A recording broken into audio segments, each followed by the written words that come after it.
Ai, Jesus. Ok. Bom, gente, vamos nós aí para mais uma aula de direito penal.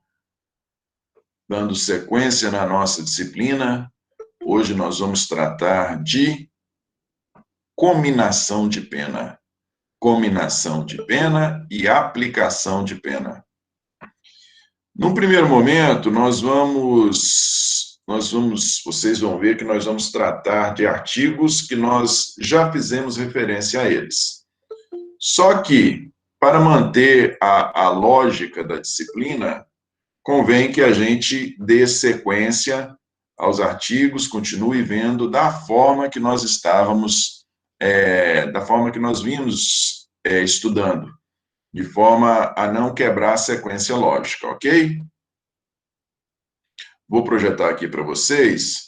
Hoje nós vamos falar de, a princípio, cominação de pena. Deixa eu ver se abre aqui. Vamos abrir.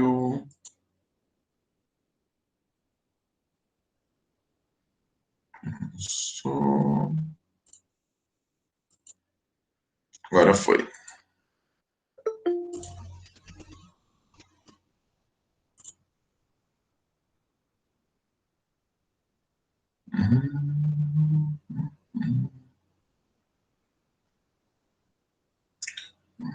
Ocultar. Vocês visualizam aí o slide?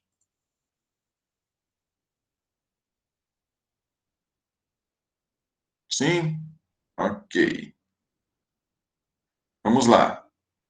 Gente, ainda falando de penas, ainda nós falando de penas, hoje nós vamos falar, a princípio, de cominação de pena. O que é cominação de pena? Estranho.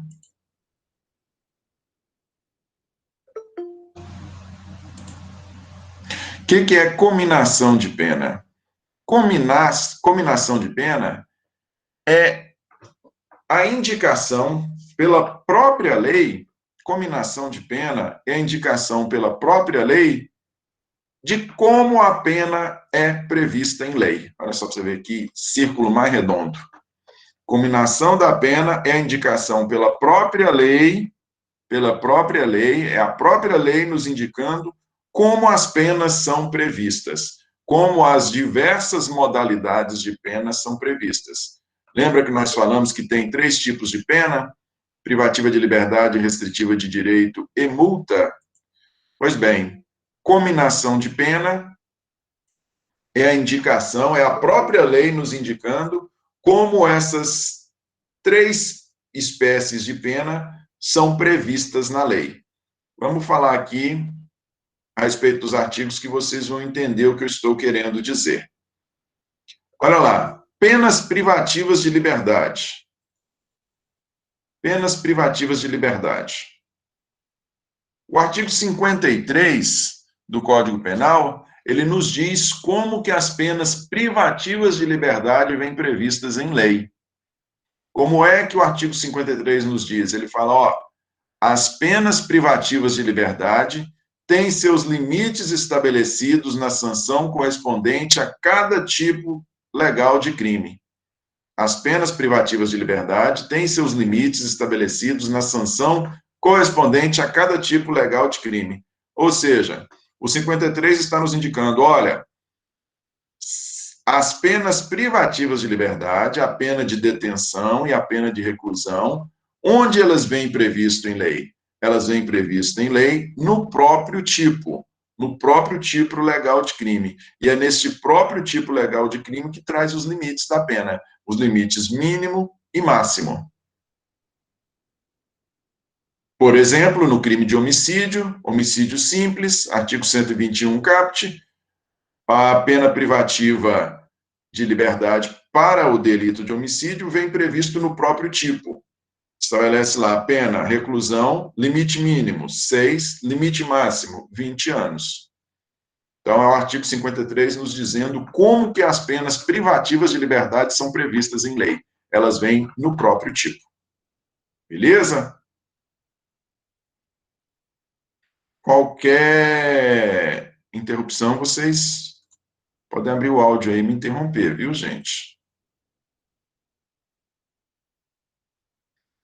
Artigo 54.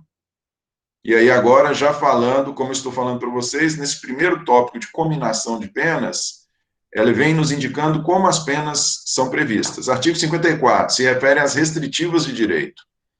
As penas restritivas de direito são aplicáveis independentemente de cominação na parte especial, em substituição à privativa de liberdade, fixada em quantidade inferior a 1 ano ou nos crimes culposos. Artigo 54. As penas restritivas de direito são aplicáveis independentemente de cominação na parte especial. Lembra que eu falei para vocês que a pena restritiva de direito, ela não vem no preceito secundário? A pena restritiva, ela não vem no preceito secundário? A pena restritiva, ela é aplicada em substituição, não é isso?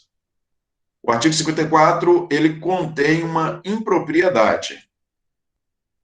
Vocês vão ver que ele contém uma impropriedade e ele foi parcialmente revogado, tacitamente, né? Ele foi tacitamente revogado. Ele foi tacitamente revogado, parcialmente falando. Não foi uma abrogação, foi uma derrogação. Ele foi parcialmente revogado. Ele estabelece, veja lá, que é aplicada em substituição à pena privativa de liberdade quando fixada em quantidade inferior a 1 ano ou nos crimes culposos. Por que ele foi parcialmente revogado? Porque nós tivemos uma reforma legislativa e essa reforma legislativa, ela estabeleceu lá no artigo 44 que as penas privativas de liberdade, as restritivas de direito continuam sim substituindo, porém essa substituição ela se dá de maneira diferente. No 54 fala, fixado em quantidade inferior a 1 ano, ou seja, apenas as penas muito pequenas que seriam substituídas. O 44 nós já estudamos, ele estabelece que as penas restritivas de direito são autônomas e substituem as privativas de liberdade quando, aplicada a pena privativa de liberdade não superior a 4 anos. O 54 fala de apenas 1 ano. E o 44 fala de 4 anos. E o crime não for cometido com violência ou grave ameaça à pessoa, ou qualquer que seja a pena aplicada, se o crime for culposo. Então, para efeito de saber como são cominadas as penas restritivas de direito, por mais que ele ainda esteja em vigor, por mais que ele ainda não tenha sido expressamente revogado, nós não devemos considerar o artigo 54, por mais que ele esteja previsto em lei. Para saber como são cominadas as penas restritivas de direito, nós temos que ir lá no artigo 44, inciso 1, ok? Ignorem o artigo 54. Eu coloquei aqui simplesmente para eu não me esquecer, para a gente pudesse falar a respeito dele. Mas falamos aqui, o 53 se refere à pena privativa de liberdade, ok, está aí com toda a sua validade. O 54, porém, ele se encontra tacitamente revogado. Se você abrir o site do Planalto, ele vai estar lá, no código. Porém, ele foi tacitamente revogado pelo artigo 44, inciso 1. Ele fala que a pena tem que ser no máximo de 1 ano, 44.1 fala que pode ser pena de até 4 anos, para ser substituída a privativa de liberdade por restritiva de direitos. Ok?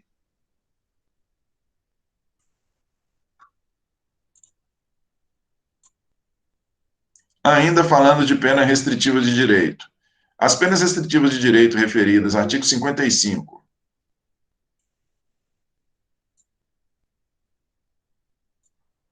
As penas restritivas de direito referidas nos incisos 3, 4, 5 e 6 do 43 terão a mesma duração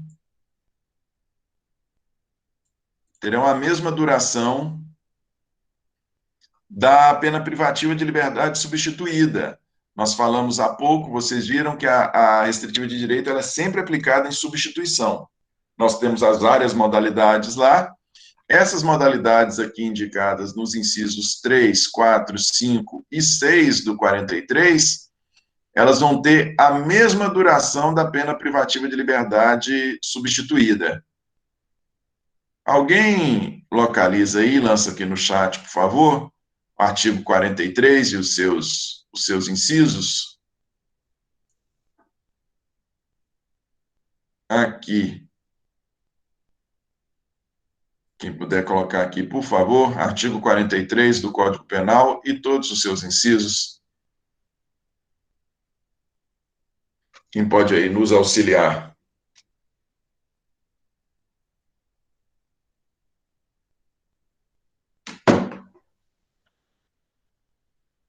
Vou nem me atrever a tentar fazer isso aqui não, porque esse computador está dando piti.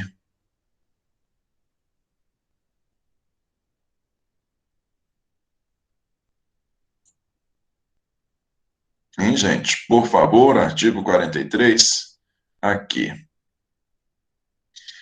Obrigado, Laís. As penas restritivas de direito são, aí nós temos as várias modalidades aqui, né?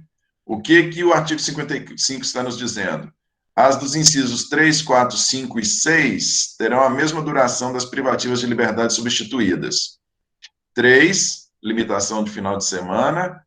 4, prestação de serviço à comunidade. 5, vamos lá. 3, limitação de final de semana. 4, prestação de serviço à comunidade. 5, interdição temporária de direito. E 6, limitação de final de semana. É isso mesmo? É isso mesmo. É. Terão a mesma duração da pena substituída. Como nós vimos, são sempre aplicadas em substituição. Doido, né? Foi algum erro do legislador aí. Foi algum erro do legislador. Foi algum erro. São sempre aplicadas em substituição. E, sendo aplicadas em substituição, elas terão a mesma duração das privativas de liberdade.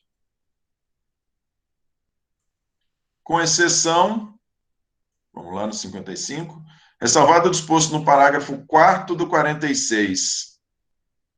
Aqui, por favor, Laís. 46, parágrafo 4º.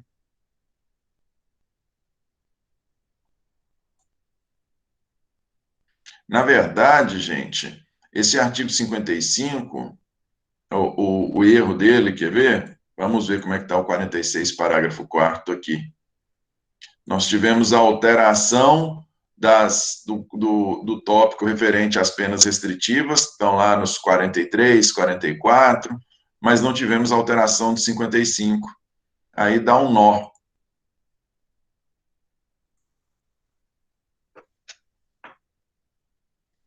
Com certeza, o parágrafo 4º do 46, ele quer se referir àquela possibilidade que nós falamos ontem na questão da pena restritiva, da pena de prestação de serviço à comunidade. Olha lá, 46, parágrafo 4º, isso. A pena substituída for superior a 1 ano, é facultado ao condenado cumprir a pena substituída em tempo menor, nunca inferior à metade da privativa de liberdade fixada. Ok. Então é isso mesmo. A pena substituída tem a mesma quantidade de tempo, exceto se for superior a 1 ano, quando aí pode ser cumprida em menor tempo, nunca inferior à metade. Mais uma vez, estou falando para vocês de cominação de pena. Nós estamos seguindo a ordem aqui do Código Penal, demonstração de como que as penas são aplicadas, as várias espécies. 56.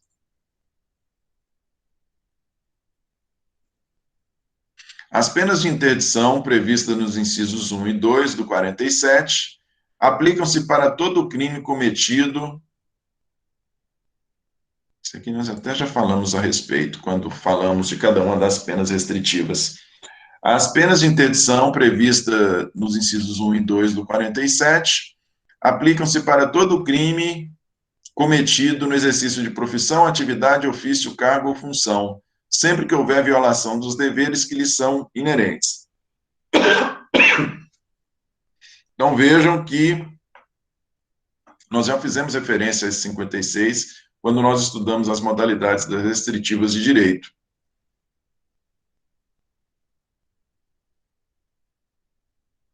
Ok. Quando nós tivemos as alterações, perdão, quando nós estudamos penas restritivas de direito, nós vimos que essa pena aí era direcionada exatamente para essas modalidades de delito, para essas modalidades de crime, em que o cometimento se relaciona com exercício de profissão, atividade ou ofício, correto? Ainda falando de restritiva de direito, artigo 57. A pena de interdição, prevista no inciso 3 do 47, aplica-se aos crimes culposos de trânsito. A interdição aqui também, nós estamos falando aqui o inciso 3 do 47, se refere aos crimes cometidos na direção de veículo automotor. Vocês lembram da suspensão da permissão, não é isso? Suspensão da permissão para dirigir.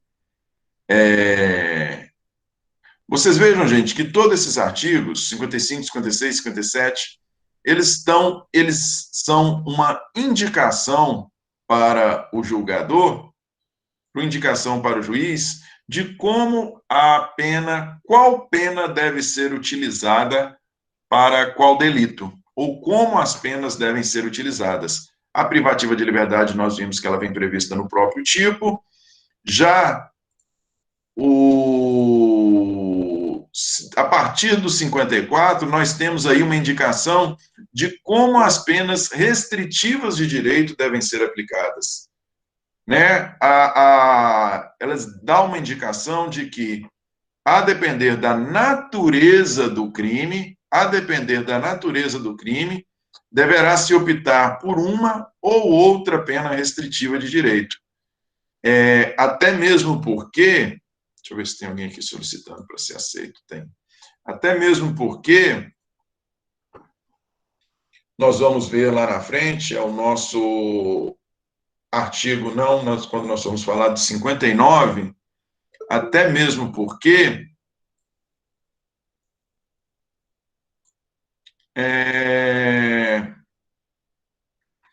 nós vamos ver que a pena ela tem dois propósitos. Ela tem por propósito prevenir e reprimir o cometimento de delitos. Ela tem por propósito prevenir e reprimir o cometimento de delitos.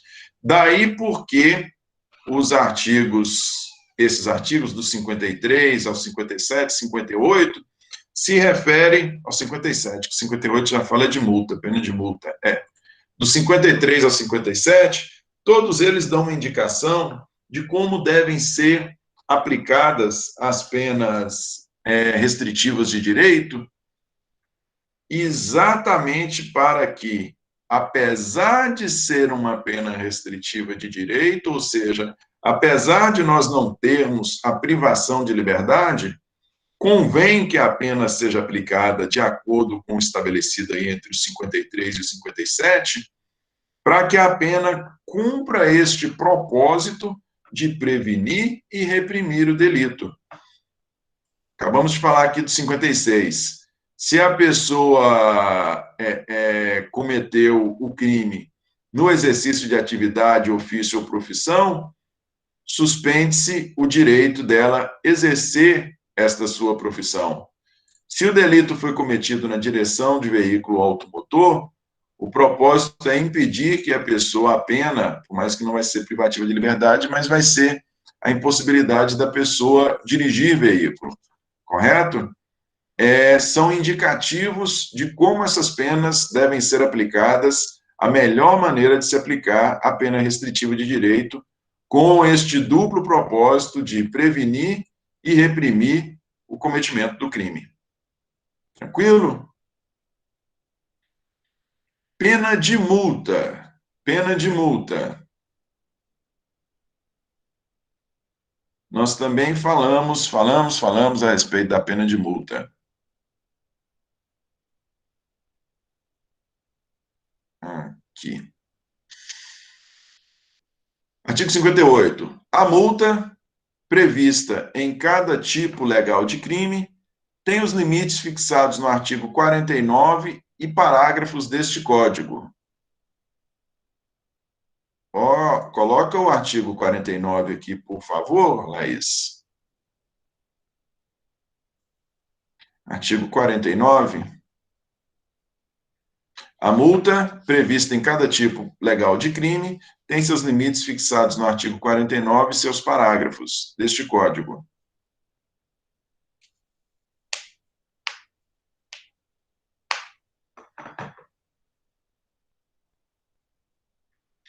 Aqui nós temos, vamos lá, 49 parágrafos.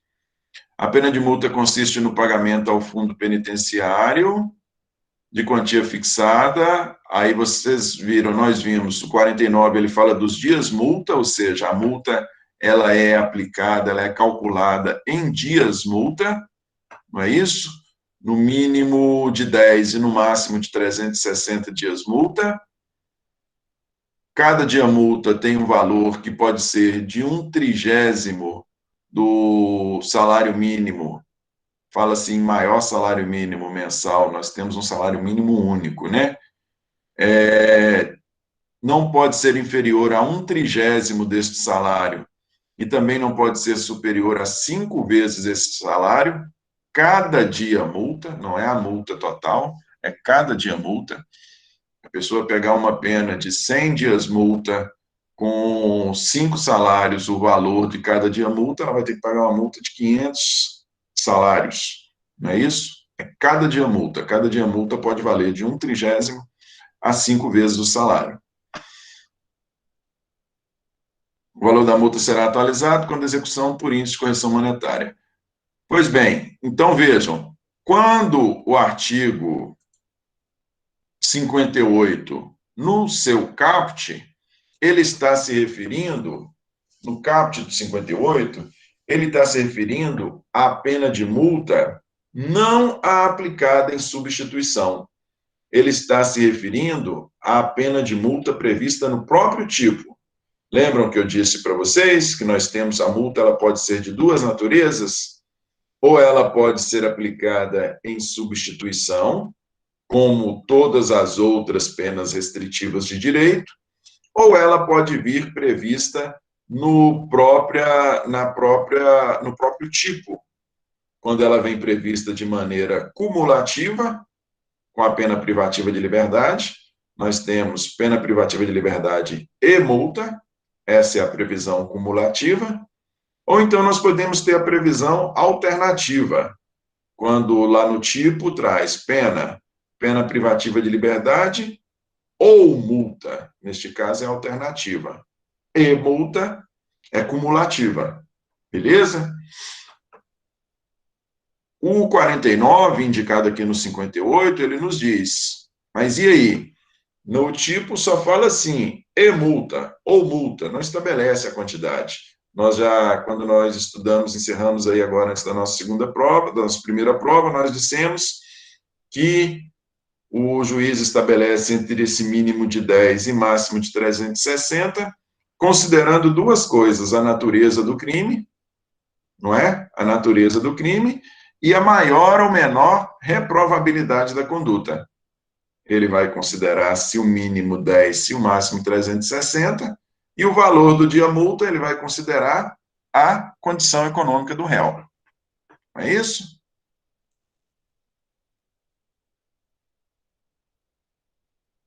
Parágrafo único. A multa prevista no parágrafo único do 44 e no parágrafo 2º do 60 deste Código aplica-se independentemente da cominação na parte especial. A multa prevista no parágrafo único do 44 e no parágrafo 2º do artigo 60 deste Código aplica-se independentemente de cominação na parte especial.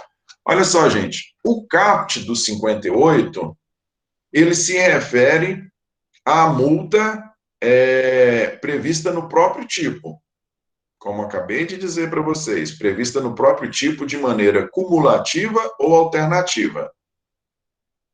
A multa prevista no parágrafo único do 58, a multa prevista no parágrafo único do 58, ela se refere à multa como modalidade de pena restritiva de direito. Ela é uma multa aplicada em substituição à pena privativa de liberdade, a prevista no parágrafo único. A multa referida no parágrafo único do artigo 58 é a multa aplicada em substituição à privativa de liberdade. Como dissemos, tem duas modalidades de multa. Tem dúvida com relação a isso aí, não, né? Ok. Vamos lá. 44. As penas restritivas de direito são autônomas e substituem as privativas de liberdade quando, parágrafo 2º, na condenação igual ou inferior a 1 ano, a substituição pode ser feita por uma multa e uma restritiva de direitos. Se superior a 1 ano, a pena privativa de liberdade poderá ser substituída por uma pena restritiva de direitos e multa, ou duas restritivas de direito. Vejam vocês, então, como reafirmando o que disse, a multa referida no parágrafo único do artigo 58 é a multa aplicada em substituição à privativa de liberdade, como todas as outras penas restritivas de direito. São sempre aplicadas em substituição. Beleza? Isso é o que nos diz aqui o parágrafo 2º. Ele fala das duas possibilidades. Se a condenação for inferior a 1 ano, pode ser substituída por uma multa ou uma restritiva de direitos. Se a pena for superior a 1 ano, pode ser substituída por uma restritiva de direitos e uma de multa, ou duas restritivas de direito. Então, vejam a multa aplicada de maneira autônoma, no 58, prevista no próprio tipo, e a multa aplicada em substituição na forma do parágrafo 2º do artigo 44. E só para não restar dúvida, vocês viram aqui que no parágrafo 2º fala na condenação inferior a 1 ano ou na condenação superior a 1 ano. Por que isso aqui nós não podemos esquecer que a substituição pode ser com a pena para as penas inferiores a 4, não é isso? Então, se a pena for até 1 ano, substitui por uma de multa ou uma restritiva de direitos. Se a pena for superior a 1 ano e, óbvio, inferior a 4 anos, se estivermos falando de crime doloso, porque se estivermos falando de crime culposo, independe, se estivermos falando de crime doloso, superior a 1 ano e inferior a 4, aí nós podemos ter a substituição por uma restritiva de direito e uma de multa, ou duas restritivas de direito. Ok?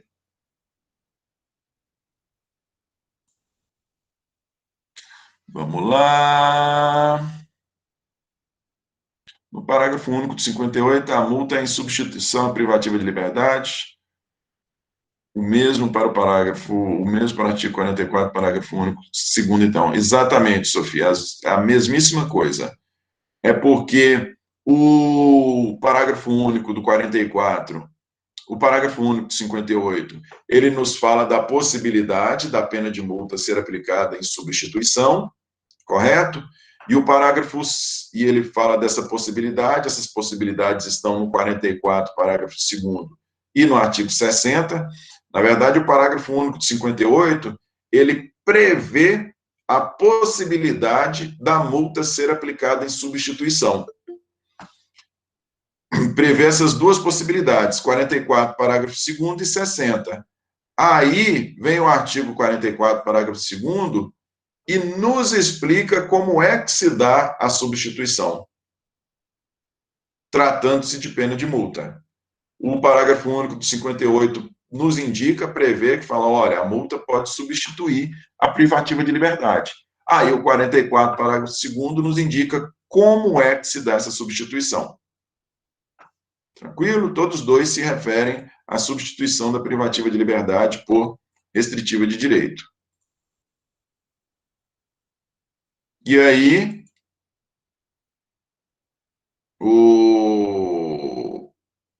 ainda que aplicada em substituição, mesmo que aplicada em substituição, o artigo 60, que é referido aqui no parágrafo único do 58, né, o parágrafo único do 58, fala da multa aplicada em substituição à privativa de liberdade. E aí, o parágrafo único ele está nos dizendo que deve ser observado o artigo 60 do Código. O que o artigo 60 nos diz? Ele nos diz, olha,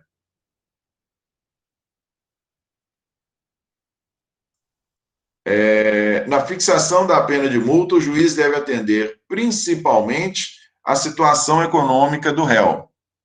A situação econômica do réu. Então, mesmo se nós estivermos falando de uma multa aplicada em substituição a uma privativa de liberdade, da mesma forma o juiz vai ter que considerar a condição econômica do réu na hora de estabelecer o valor da multa, que é feito daquela mesma forma, gente, calculado em dias multa, cada dia multa com seu respectivo valor.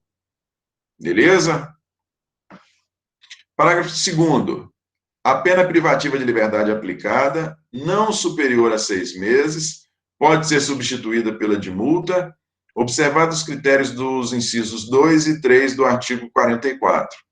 A pena privativa de liberdade, não superior a 6 meses, pode ser substituída pela de multa, observados os critérios do inciso 2 e 3 do artigo 44. Então, vocês vejam que nós temos a previsão da pena de multa substitutiva da pena privativa de liberdade em 2 locais.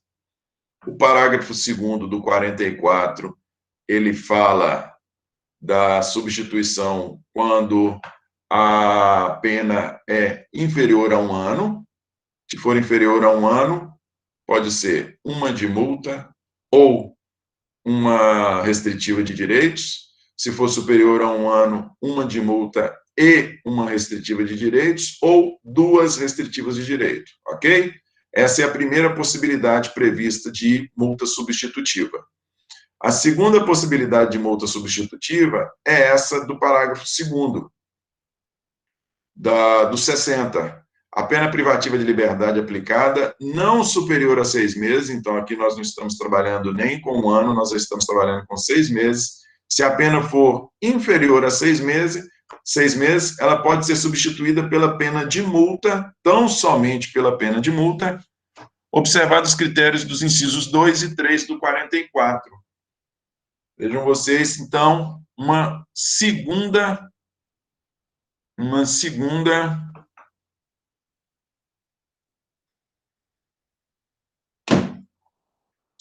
possibilidade de pena restritiva, de pena privativa de liberdade ser substituída por pena de multa. Ok? Veja, gente. Então, só para não restar dúvidas, observados os critérios do artigo 44, 2 e 3. Por favor, 44, 2 e 3 aqui, gente. Coloque aqui no chat, por favor.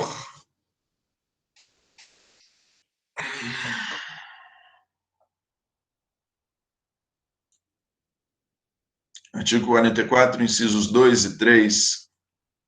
Quem me auxilia aqui?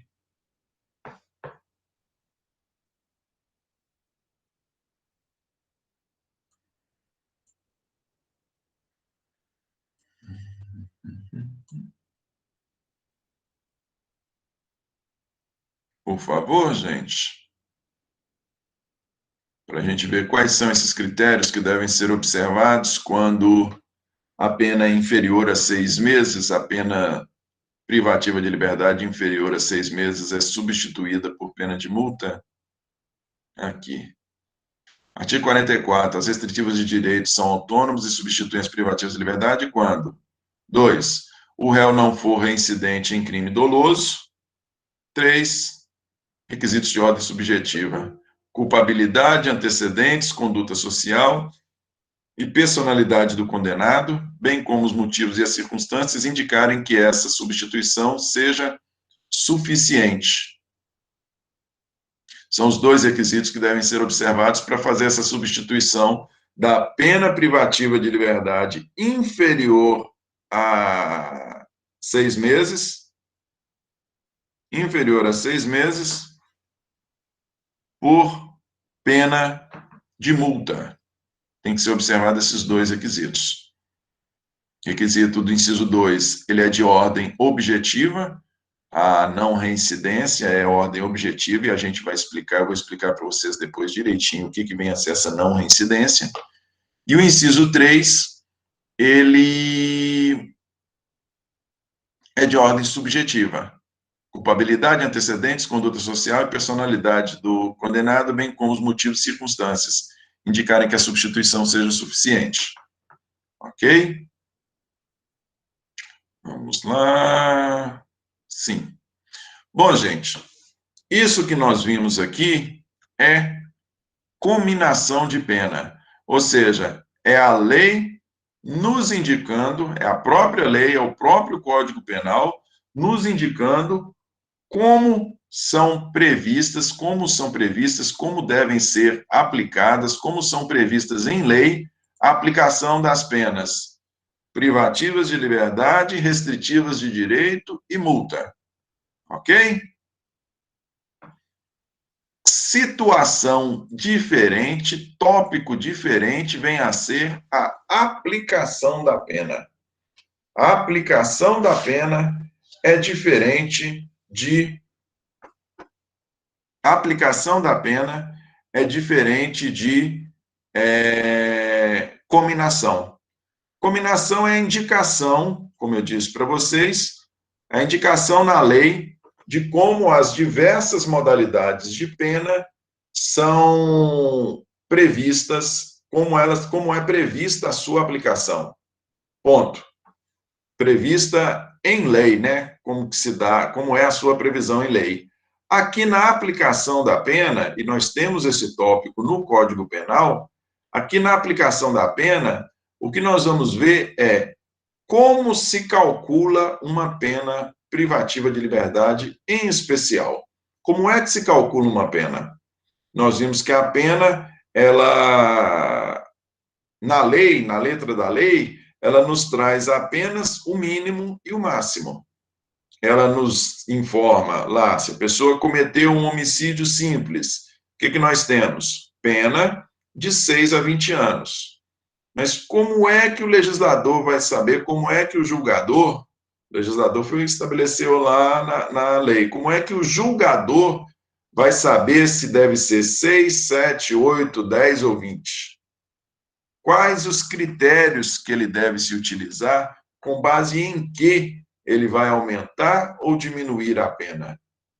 É exatamente isso, é exatamente esse o propósito desse tópico que nós vamos estudar aqui, que é a aplicação da pena. É indicar os requisitos que o juiz deve observar para dar a penação aí correta. Nós não temos uma pena fixa, né? A lei não nos traz assim, homicídio, 6 anos. Não, é homicídio de 6 a 20.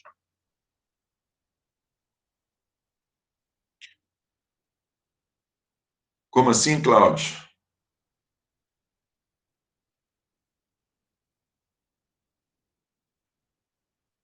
Não entendi.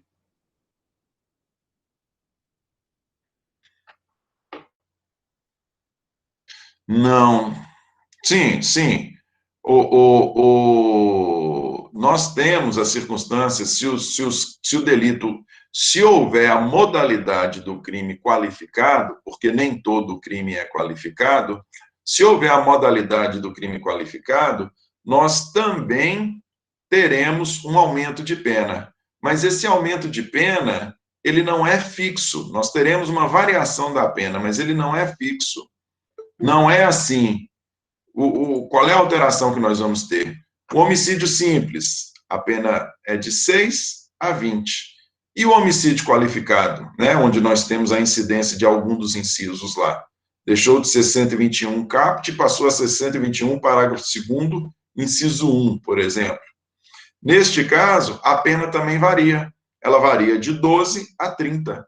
Ela deixou de ser de 6 a 20, de 6 a 20 anos, e passou a ser de 12 a 30 anos. Nós temos variação de pena. O estudo da aplicação da pena, ele tem por propósito exatamente indicar como é que o juiz vai ter que se balizar. Vai ser 12, vai ser 14, vai ser 16, vai ser 20? Quantos anos? Correto? É isso que se fala nesse propósito, é que se fala em individualização da pena. Individualização da pena. Essa busca pela pena ideal para a repressão do crime cometido chama-se individualização da pena. E nós temos a previsão do princípio da individualização da pena no próprio artigo 5º da Constituição Federal. Artigo 5º, 46. Por favor, Evelyn ou Laís, vocês que estão me ajudando aí hoje. Olha lá. 50... Isso, 46, isso. A lei regulará a individualização da pena e adotará, entre outras, as seguintes: privação ou restrição da liberdade, perda de bens, multa, prestação social alternativa, suspensão e interdição de direitos. Aqui, gente, essa individualização da pena se fala que ela começa desde o legislador, na verdade. A individualização da pena, ela é realizada não é apenas pelo juiz de direito, não. Ela já existe, ela já é realizada desde o legislador. Quando se vai criar um crime ou se vai alterar a legislação, o próprio legislador, ele leva em consideração, ele estabelece essa individualização da pena, mas ele estabelece a individualização da pena como? Ele estabelece a individualização da pena prevendo um mínimo e um máximo. O legislador faz dessa forma. Ele prevê, ele realiza a individualização da pena estabelecendo um mínimo e um máximo. E o legislador, ele se vale do quê? Ele se vale, para estabelecer a individualização, ele se vale do bem jurídico tutelado. Resta saber qual é o bem jurídico que está sendo protegido, 1. E 2, qual é a gravidade da conduta. Se o bem jurídico for um bem muito valioso, se nós estivermos falando de vida, por exemplo, se nós estivermos falando de integridade física, se nós estivermos falando de liberdade, se nós estivermos falando de dignidade sexual, o legislador vai estabelecer uma pena elevada. Outra circunstância que tem que ser levada em consideração é a gravidade da conduta. A depender da gravidade da conduta, do bem jurídico tutelado e da gravidade da conduta, o legislador pode estabelecer uma pena alta. E isso é fácil da gente visualizar na própria capitulação legal. Se você olhar lá, o crime de homicídio, ele visa proteger a vida, não é isso? Portanto, a pena dele é elevada, de 6 a 20. As penas do delito de homicídio, a pena do delito de homicídio é mais elevada do que a pena do delito de lesão corporal. Por quê? Porque o bem jurídico vida é mais valioso do que o bem jurídico integridade física. Mas olhando dentro do próprio bem jurídico vida, dentro do próprio tópico de homicídio, aí o legislador se depara com a seguinte situação: após ter estabelecido uma pena para a proteção daquele bem jurídico, ele vai considerar a gravidade da conduta. O valor do bem jurídico já foi considerado, estabeleceu-se uma pena elevada. Pois bem, havendo possibilidade da agressão, da maior gravidade da conduta, aí esta mesma pena é aumentada, como no exemplo dado aí. Nós podemos ter um homicídio simples, a pessoa efetuou um único disparo de arma de fogo contra a vítima, não tinha motivação fútil nem torpe, respondeu por homicídio simples, pena de 6 a 20 anos. O bem jurídico protegido? Vida.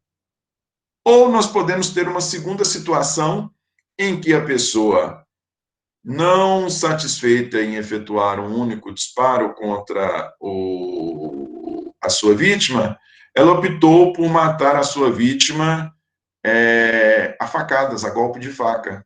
E mais do que isso, ele optou por matar a sua vítima, ficou torturando a vítima ali por 5 horas seguidas, efetuando golpes de faca em regiões não letais para que a pessoa sofresse, e só ao final das 5 horas deu um golpe fatal e ela veio a falecer. Nós tivemos aqui, então, a conduta de quem efetua um único disparo é grave. É grave. Por quê? Porque tirou uma vida. Mas é muito menos grave do que aquele que atuou ficou torturando a sua vítima por 5 horas, com a sessão de 5 horas de facada. Então, nós temos uma variação na pena. Na individualização legal realizada pelo legislador, ele estabeleceu que para o homicídio simples a pena é de 6 a 20, mas para o homicídio qualificado, o bem jurídico é vida da mesma forma, mas a conduta do qualificado é muito mais grave. E por ser muito mais grave, a pena, ao invés de ser de 6 a 20, passa a ser de 12 a 30. Isso é individualização legal. Beleza? Isso é individualização legal da pena. Só que, além dessa individualização legal, como eu disse para vocês, o legislador ele não nos dá uma pena fixa. Ele nos dá uma pena que pode variar entre o mínimo e o máximo. Então, nós temos um segundo momento da individualização. E esse segundo momento de individualização é realizado pelo juiz de direito quando o juiz condena. Nesse segundo momento, o juiz realiza a individualização daquela pena para aquele caso concreto, dentro dos limites mínimos e máximos, limites mínimo e máximo. Correto?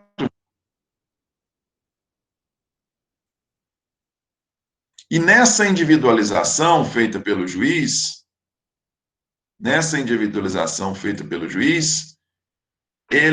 aqui nós entramos em cálculo, gente. Vocês lembram que nós vimos um pouquinho de cálculo quando nós falamos lá de estabelecimento de regime inicial de cumprimento, quando nós falamos de progressão, de pena, falamos de regressão. Vocês viram que nós falamos de cálculos lá, né? Aqui também nós temos cálculo, afinal de contas, nós queremos estabelecer a quantidade de pena que a pessoa tem que cumprir. Nestes cálculos aqui, gente, o juiz, ele faz 3 cálculos. Para estabelecer a pena, o juiz faz 3 cálculos. Se tiver qualquer questionamento aqui, vocês podem me interromper. O juiz faz 3 cálculos, são chamadas de 3 fases. São 3 fases o cálculo de pena. Na primeira das fases, são consideradas as chamadas circunstâncias judiciais. Essas circunstâncias judiciais estão previstas lá no artigo 59. Do cálculo resultante das circunstâncias judiciais, o juiz vai chegar ao que se chama de pena base. Consideradas as circunstâncias previstas no artigo 59, que são chamadas de circunstâncias judiciais, o juiz, neste seu primeiro cálculo, como eu disse, são 3 cálculos, neste seu primeiro cálculo, ele vai chegar ao que se chama de pena base. Beleza? Num segundo momento, considerando a pena base a que o juiz chegou, aí ele já não vai. Nesse primeiro momento aqui das circunstâncias judiciais, o juiz vai olhar para onde? O juiz vai olhar para a lei. Ele vai virar e falar: olha aqui, é de 6 a 20. Eu tenho os critérios. Nós vamos falar dos critérios aqui, dos critérios do 59. Eu tenho os critérios do 59, a pena é de 6 a 20. Vou avaliar os critérios e vou estabelecer uma pena. Esta pena que eu estabelecer vai ser chamada, com base nesse primeiro cálculo, é chamada de pena base. Suponhamos que entre 6 e 20, o juiz, considerado as circunstâncias judiciais, chegou a uma pena de 8. A pena base dele foi de 8. O segundo cálculo que ele vai fazer, consideradas as circunstâncias agravantes e atenuantes, ele não vai fazer mais olhando para a lei que estabelece entre 6 e 20. Ele vai considerar a pena de 8 anos. Ele vai fazer os cálculos sob a pena base de 8 que ele chegou. Ele não chegou à pena base de 8 anos, ele vai fazer esse segundo cálculo sob as penas, sob a pena de 8. Beleza? São circunstâncias agravantes e atenuantes. E num terceiro momento, são consideradas as causas de aumento e de diminuição. Essas causas de aumento e diminuição, o cálculo do aumento ou da diminuição, o eventual aumento ou diminuição da pena, é realizado não com base na lei, na previsão legal, nem com base na pena base. Ele é realizado após fazer esta operação aqui das circunstâncias agravantes e atenuantes. Correto? É cálculo sobre cálculo. No primeiro momento, circunstâncias judiciais, olha-se para a lei. No segundo momento, as circunstâncias agravantes e atenuantes, o cálculo é feito sobre a pena base. E no terceiro momento, a análise das causas de aumento e diminuição são feitas, análise das causas de aumento e diminuição é feita em cima da pena que se chegou, considerando as agravantes e atenuantes. Beleza? Meio complicado, mas na hora que eu for explicando, eu digo aqui esse primeiro momento, é para vocês terem uma ideia geralzona, ok? Nós vamos explicar aqui tópico por tópico o que vem a ser cada um destas fases de cálculo de pena.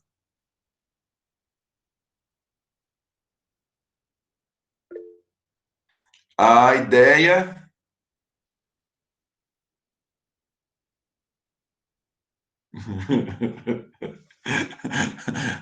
O que acontece?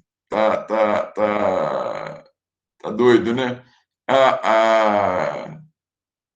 A ideia é que a pena seja, o propósito é que a pena seja justa mesmo. Porque você imagina, se não tivesse critério nenhum, vamos pensar comigo, se não tivesse critério nenhum, seria muito complicado, porque o juiz simplesmente podia virar e falar assim: não, para este caso aqui a pena é de 6 a 20, mas para esse aqui eu vou dar 8.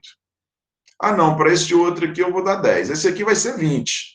Então, tem que ter um critério para não ficar assim, do mesmo jeito que o juiz tem que ter critério para condenar ou absolver uma pessoa, porque a condenação ou absolvição tem que ser feita com base em prova, ele tem que fundamentar a decisão, a sua condenação ou absolvição. Da mesma forma, o juiz tem que fundamentar a pena aplicada. E ele vai fundamentar uma pena maior ou menor com base em quê? Com base nestas circunstâncias apresentadas. Circunstâncias judiciais, ou agravantes ou atenuantes, ou causas de aumento ou diminuição. Quando eu for explicar, vocês vão aprender a calcular daqui a pouco. Só não vai ser hoje por causa do adiantado da hora, mas nós vamos falar desses cálculos aí no estourar na próxima semana. Vamos lá. Olha só, vamos por partes aqui. Circunstâncias judiciais. Temos tempo. Vamos só introduzir aqui a ideia de circunstâncias judiciais. O que são as circunstâncias judiciais? Elas estão lá no artigo 59. Olha só para vocês verem. O juiz, atendendo à culpabilidade, aos antecedentes, à conduta social, à personalidade do agente, aos motivos, às circunstâncias e consequências do crime, bem como ao comportamento da vítima, estabelecerá, conforme seja necessário e suficiente para a reprovação e prevenção do crime. Vamos quebrar o artigo aqui de novo antes de continuar a leitura. Vou ler mais uma vez para vocês. O juiz, atendendo à culpabilidade, aos antecedentes, à conduta social, à personalidade do agente, aos motivos, às circunstâncias e consequências do crime, bem como ao comportamento da vítima, estabelecerá, conforme seja necessário e suficiente para a reprovação e prevenção do crime. Olha só, gente. Todas essas circunstâncias referidas aqui no caput do 59 são as chamadas circunstâncias judiciais. Na próxima aula eu vou explicar para vocês cada uma dessas circunstâncias. Mas quando se fala em circunstâncias judiciais, o juiz vai olhar, são para esses tópicos. A culpabilidade é favorável ou desfavorável? Os antecedentes são bons ou ruins? Como é a conduta social da pessoa? Quais foram os motivos determinantes do crime? Quais as consequências do delito? Como é que a vítima se comportou? Ela contribuiu ou não contribuiu para o cometimento do delito?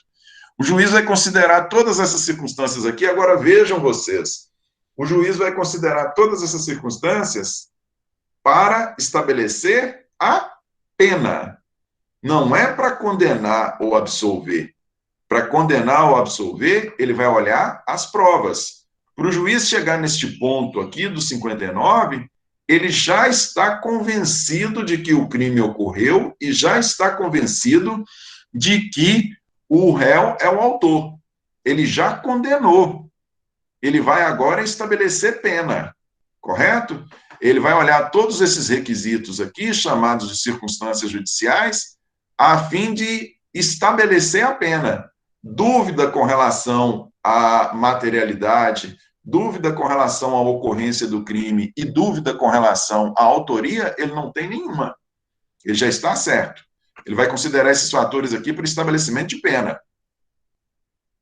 Tranquilo?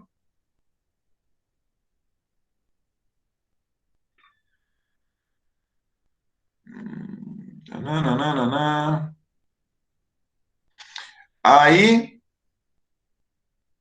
não, Hugo. Quem faz isso é o próprio juiz de conhecimento.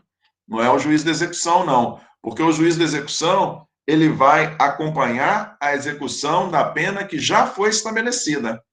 Chega para ele uma sentença falando, olha aqui, ó, a pessoa cometeu um homicídio e pegou 10 anos e meio. Ele vai executar, ele vai acompanhar a execução daquela pena. Entendeu?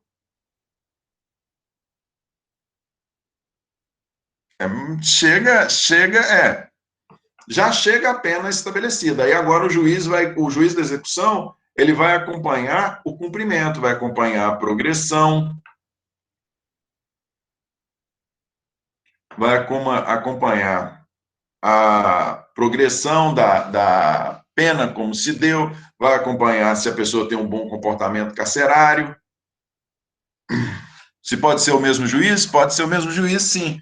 Nas comarcas de vara única, é o mesmo juiz que sentencia, é o que acompanha a execução. E aqui mesmo, eu não sei como está aqui hoje, mas na época que eu trabalhava aqui no fórum, nós tínhamos a primeira e a segunda vara criminal. A segunda era assim, ó, a execução ficava com a primeira, a execução criminal de todos os delitos, né, de todas as condenações. O júri ficava com a segunda vara, e todos os outros crimes, que não os dolosos contra a vida, eram divididos de maneira igual entre a primeira e a segunda. Então, por exemplo, havia casos em que o juiz da primeira vara, ele condenava a pessoa por tráfico e ele mesmo acompanhava o cumprimento da pena que ele deu.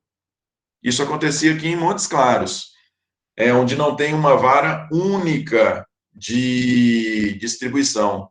A distribuição ela é automática. A distribuição entre as varas se dá de maneira automática, exatamente para não ter direcionamento. Por uma distribuição automática mesmo, não tem esse é seu, esse é meu, não.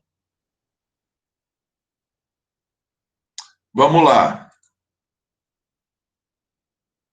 Ainda falando das circunstâncias judiciais. Olha lá, o juiz atendendo a todas essas circunstâncias, e eu vou explicar cada uma delas. Vocês vejam que aqui o artigo, ele fala dos dois propósitos da pena, reprovação e prevenção do crime. Esses são os dois propósitos. Para que serve a pena no Brasil?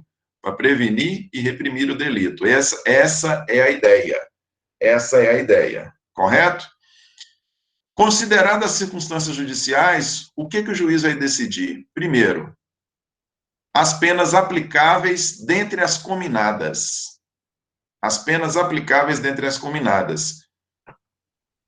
Vai estar lá previsto, se tiver lá previsto, pena de 6 meses a 1 ano ou multa.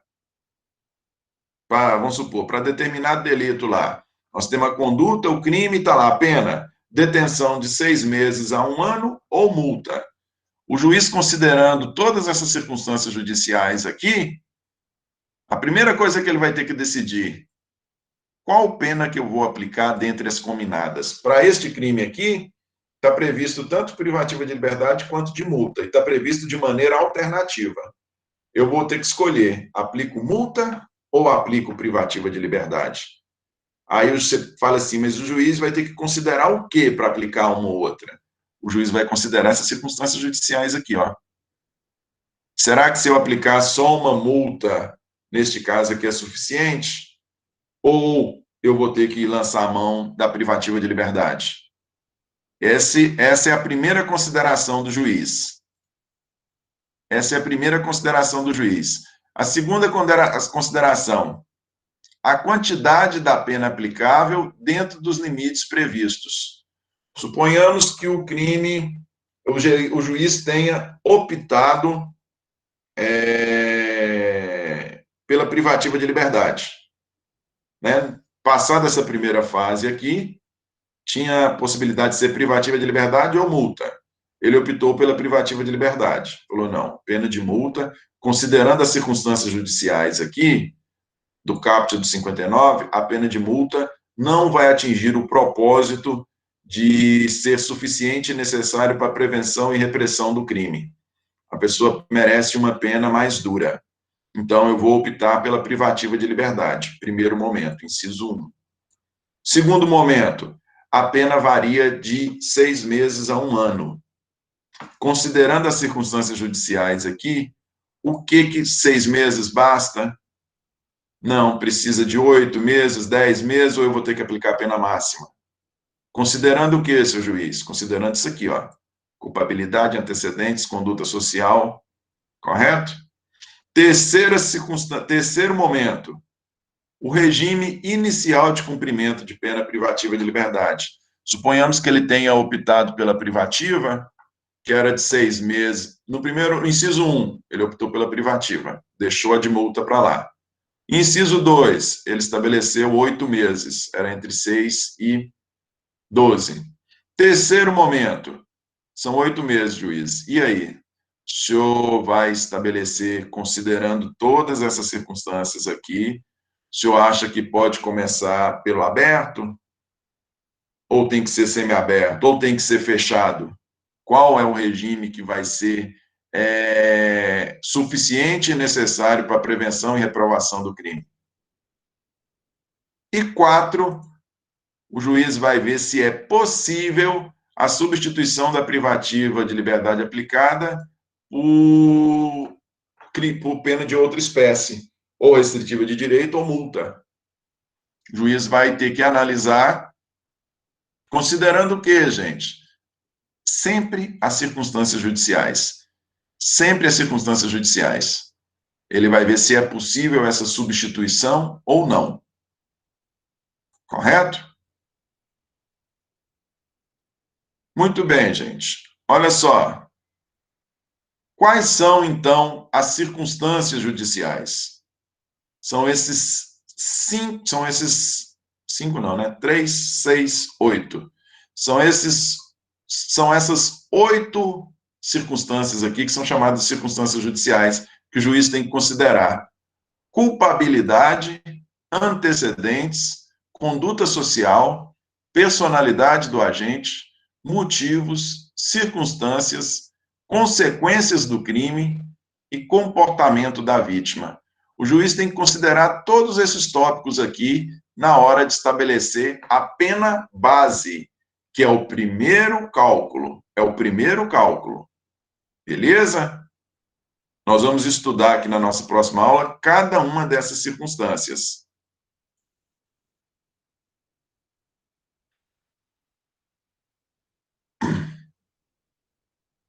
E aqui, gente, as circunstâncias, a pena base, ela tem uma observação que deve ser feita, que é a seguinte: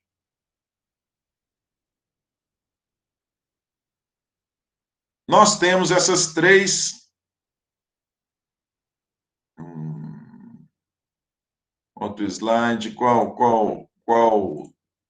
Agora é saber qual aqui, Sofia. Este. Agora, gente, resta saber, naquele primeiro momento, vocês lembram que eu disse para vocês que são 3 fases, não é isso? Circunstâncias judiciais, agravantes e atenuantes, causas de aumento e diminuição. São 3 fases de cálculo. As circunstâncias judiciais, elas apresentam uma particularidade que as outras fases não apresentam. O juiz, quando ele vai apenar, neste primeiro momento aqui de análise de circunstâncias judiciais, ele tem a obrigação de se manifestar sobre todas elas. As circunstâncias judiciais, como consta aqui, circunstâncias judiciais são aquelas que obrigatoriamente deverão ser analisadas quando da fixação da pena base pelo julgador. O juiz... Estou aqui, estou certo? Não, estou aqui. Anterior, é isso. São circunstâncias judiciais aquelas que obrigatoriamente o juiz terão que ser analisadas pelo juiz quando da fixação da pena base. São essas 8 circunstâncias judiciais aí, e o juiz, na hora que for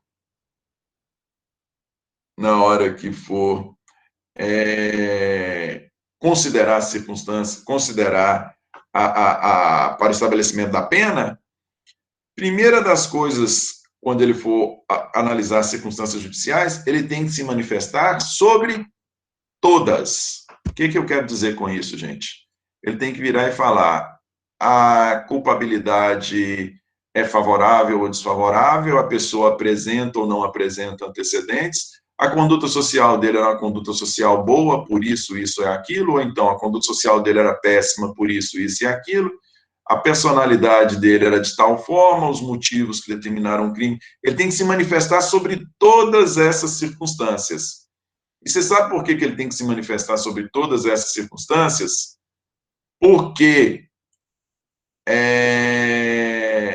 eu que fui condenado, eu sou o réu. Eu fui condenado, eu tenho o direito de saber o porquê a pena aplicada para mim foi aquela.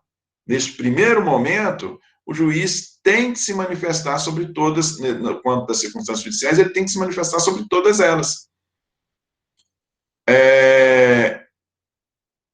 Porque, vejam só, se a pena varia entre 6 e 20 anos, e o juiz me deu 8 anos, O juiz me deu 8 anos. Eu preciso virar para o juiz e falar, seu juiz, por favor, o senhor me deu 8 anos, por quê? De onde o senhor tirou fundamentação para estabelecer minha pena em 8 anos? Por isso que ele tem a obrigação de se manifestar sobre todas as circunstâncias judiciais. Porque, suponhamos, ele vira e fala assim, ó, a sua conduta social é péssima. Por isso e aquilo. É por isso que eu estabeleci a sua pena em 8 anos. Aí, quando eu for recorrer para o tribunal, eu posso recorrer pedindo absolvição, é óbvio, né? No primeiro momento eu quero ser absolvido. Mas não concordando os julgadores com a absolvição, eu posso pedir a redução de pena. E para pedir a redução de pena, eu vou mostrar para eles, falando, olha aqui, ó, o juiz falou que minha conduta social é péssima, mas a minha conduta social é ótima, maravilhosa. Deixa eu demonstrar aqui para vocês. Essa fundamentação que ele apresentou aí de que minha conduta social é ruim, ela não condiz com a verdade. E vai tentar fazer prova de que a conduta social dele é boa, de forma a pena, já que não querem absolvê-lo, que reduza a pena para 6 anos. Correto? Daí a importância, daí a necessidade de que o juiz fundamente a pena, considerando todas essas situações aí todas as circunstâncias judiciais. Tranquilo? Então, necessariamente, o juiz tem que se manifestar sobre todas elas, no que diz respeito aos limites.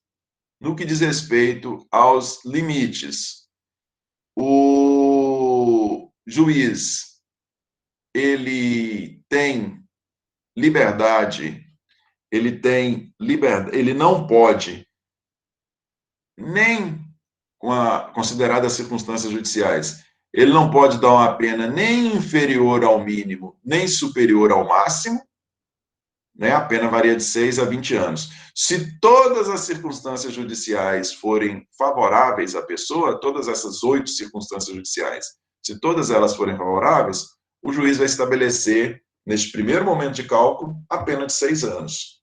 É de 6 a 20. Se todas as circunstâncias forem desfavoráveis, o juiz pode aumentar a pena até o máximo, mas ele não pode passar de 20. Correto? Então, os limites são estabelecidos na lei. A quantidade, nós não temos uma previsão expressa de quanto se aumenta ou quanto se diminui. Nós não temos uma previsão legal para isso, é diferente das causas de aumento e diminuição e das agravantes e atenuantes. Aqui nós não temos uma quantidade prevista em lei. Quanto se aumenta ou quanto se diminui, fica a critério do juiz. Ok? Gente, o que nós vamos fazer? Eu vou deixar para a nossa próxima aula para a gente começar a falar de culpabilidade, porque a culpabilidade ela é a primeira das circunstâncias judiciais. Como eu vou explicar circunstância por circunstância, eu vou deixar para falar de culpabilidade na nossa próxima aula. Vamos lá. Maria Clara, explicar o que exatamente, Maria Clara? Eu não entendi sua pergunta. Poderia explicar circunstâncias judiciais, é isso?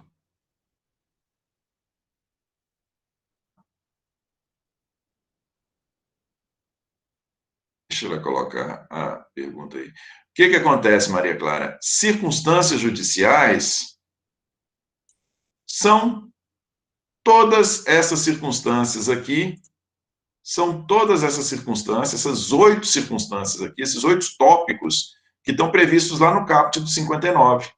Todos eles são chamados de circunstâncias judiciais. Está aqui, ó. culpabilidade, antecedentes, conduta, personalidade, motivo, circunstância, consequência e comportamento da vítima. Está vendo aqui em destaque? São todas essas aqui, ó, que são chamadas de circunstâncias judiciais. Todas elas o juiz analisa para o estabelecimento do seu primeiro cálculo e do resultado da consideração dessas circunstâncias judiciais, essa primeira pena que ele chega é chamada de pena base. Na próxima aula eu vou falar de cada uma dessas circunstâncias e aí vocês vão compreendendo uma por uma. Deixa eu ver aqui. As exceções são de crimes específicos ou todos os crimes têm exceções quanto ao tempo de pena? Não existe, não entendi de que forma que você colocou essas exceções. Não entendo exatamente de que exceções você está falando. Primeiramente, deixa eu te fazer uma pergunta que se a resposta for o que eu estou pensando, aí a pergunta que eu fiz vai ter coerência, que senão você ignora a pergunta que eu mandei. Diz. Há exceções na qual pode-se alterar a pena prevista em lei, né? Por exemplo, como você disse, a de 6 em 20 anos, tem exceções na qual pode-se colocar uma pena diferente, às vezes maior ou não. Tem, olha. Aí eu Tem. quero saber se essas exceções, né, que acontecem que podem alterar a pena, são exceções para crimes específicos ou qualquer crime pode ter essa exceção? Não. O que acontece é o seguinte, veja só. Considerando quando eu falei dessa variação, essa possibilidade de variação, se é de 6 a 20, necessariamente a gente vai ter que obedecer neste primeiro momento aí, de circunstâncias judiciais, nesse primeiro momento do cálculo, a gente vai ter que obedecer estes limites. Nós não poderemos ir nem a menos de 6, nem a mais de 20. Beleza? Só que nos outros momentos, e é isso que eu vou explicar na próxima aula, nos outros momentos, quando nós estivermos aqui no segundo momento, considerando, vamos lá, 3 fases, quando nós estivermos falando de agravantes e atenuantes ou causas de aumento e diminuição, em especial, causas de aumento e diminuição, aqui nós poderemos ter uma variação de forma a pena ser inferior ao mínimo previsto em lei ou superior ao máximo previsto em lei, a depender da presença ou não, especialmente de causa de aumento e diminuição. Você quer ver? Só para ficar claro. A pena de homicídio é de 6 a 20 anos, não é? Se tratar de um delito de tentativa de homicídio, na tentativa nós temos a pena é reduzida. A pena é reduzida de 1 a 2 terços, se não me engano. É 1 a 2 terços. Se você reduz ali de 1 terço, em razão, na hora do cálculo da pena, em razão da incidência desta causa de diminuição, a pena final vai ser inferior ao mínimo previsto em lei. Compreende quando eu digo para vocês que, em razão das circunstâncias judiciais, primeiro momento de cálculo, a pena não pode ser nem abaixo do mínimo, nem acima do máximo. Porém, no segundo momento, no segundo, terceiro momento, em especial no terceiro momento, a depender da natureza da causa de aumento ou de diminuição, a pena pode extrapolar esses limites, tanto para mais quanto para menos. Beleza? É um pouquinho complicado, né, gente? Eu entendi. Muito obrigada, viu, professor? Tranquilo. Bom, deixa eu fazer uma chamada rapidão aqui. Interromper a nossa gravação.